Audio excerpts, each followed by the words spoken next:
Gripping ரொம்ப ரொம்ப முக்கியம். இல்லைன்னா நீங்கள் அவுட் ஆவீங்க, எதுக்கு அவுட் ஆவீங்க, எதனால அவுட் ஆவீங்கன்னு தெரியாது. புரியுதா? சரியா? கிரிப்பிங் எப்படி இப்படி பிடிக்கலாம், இப்படி பிடிச்சிடுங்க. ஓகே தானே? டாப் ஹேண்டோட வி எங்கே இருக்கணும்? டாப் ஹேண்டோட வி எங்கே இருக்கணும்? இந்த ஸ்லைஸுக்கு அவுட்டரில் இருக்கும். இது பாருங்க, மறந்துடவே கூடாது. ஸ்லைஸுக்கு அவுட்டரில் இருக்கணும் உங்களுக்கு டாப் ஹேண்டோட வி. டாப் ஹேண்ட்னா அது பேட்டுக்கு டாப்பு எது பிடிக்குதோ அதான் டாப் ஹேண்டு. லெஃப்ட் ஹேண்டர்னா இது டாப் ஹேண்டு. ஓகே, ரைட் ஹேண்டருக்கு இது டாப் ஹேண்ட். ஓகே தானே? டாப் ஹேண்டோட வி என்ன இதான் வி. வி பொசிஷன் ஸ்லைஸோட அவுட்டர் எட்ஜ். பாட்டம் ஹேண்டோட வி இன்னர் ஸ்லைஸ்ல பிடிக்கும். ஸ்லைஸ் சொல்லக்கூடிய இதுக்கு இன்னர். சரியா? புரிஞ்சுங்களா?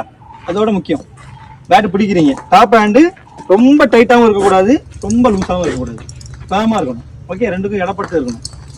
ஓகே, நீங்கள் ஷார்ட்ஸ் விளையாடக்கூடியது எல்லாமே டாப் ஹேண்டில் பவரில் தான் தள்ளணும். ஓகே, அதே மாதிரி ரொம்ப ரொம்ப ரொம்ப ரொம்ப முக்கியம் என்னது, நீங்கள் பாட்டம் ஹேண்டு பேட்டு பிடிக்கிறது ரொம்ப ரொம்ப முக்கியம். புரியுதா?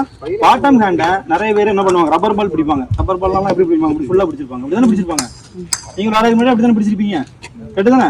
அப்படி பிடிக்குமா என்ன ஆகும்னா, இப்போ பேட்டிங் நிற்கிங்க, பேட்டிங் பண்ணி அடிக்கும்போது ஷார்ட்லாம் இங்கே தான் போகும், லெக் சைடு தான் பவர் இருக்கும், நல்ல பவர் இருக்கும். ஆனால் ஏர்லேயும் போகும், லெக் ஸ்டம்பு தான் போகும்.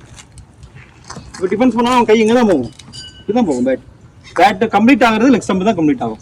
அதுக்கு தான் பாட்டம் ஹேண்டு பேட் எப்படி பிடிக்கணும்னா இந்த மாதிரி தான் பிடிக்கணும், இப்படிதான் பிடிக்கணும். புரியுதா? இது எப்படின்னா பாட்டம் ஹேண்டோட பாம் உள்ளங்கை பேட்ல படக்கூடாது, அதை மட்டும் ஞாபகம் வச்சுக்கணும். புரியுதா? அதை மட்டும் ஞாபகம் வச்சுடுங்க. பாட்டம் ஹேண்டோட பாம் பேட்ல படக்கூடாது, பேட்டிங் நிற்கணும், இப்படிதான் இருக்கணும். இவ்வளவுதான். ஜஸ்ட் பேட்டை தூக்குறதுக்கு மட்டும் தான் அந்த கை சப்போர்ட் பண்ணணும். புரியுதா?